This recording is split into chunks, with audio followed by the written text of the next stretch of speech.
মাছটা খেতেও খুব সুন্দর। এরকমভাবে আপনারা একদিন ট্রাই করবেন। তিন চারটে কাঁচা লঙ্কা আর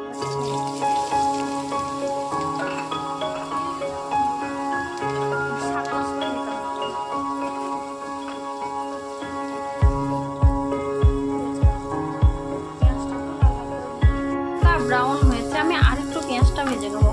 পেঁয়াজটা আমি হয়ে গেছে ভাজা, এরকম ভাবে ভেজে নিয়েছি।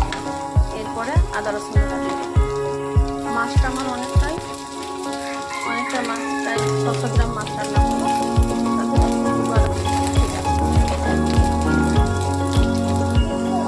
আদা রসুন বাটা দেওয়া হয়ে গেছে। এরপর আমি টমেটো বাটাটা দিয়ে দেবো।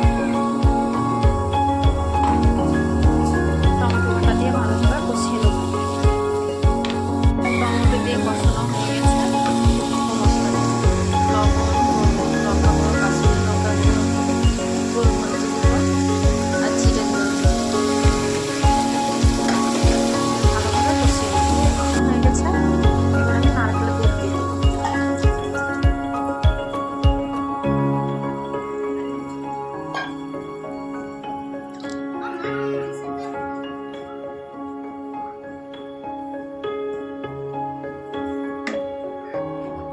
দেখুন এরকম ভাবে এখানে এঁটে মাছ রাখা আছে। এই এঁটে মাছটা আমি এবার দিয়ে দেবো। আমি এঁটে মাছটা দিয়ে দিচ্ছি।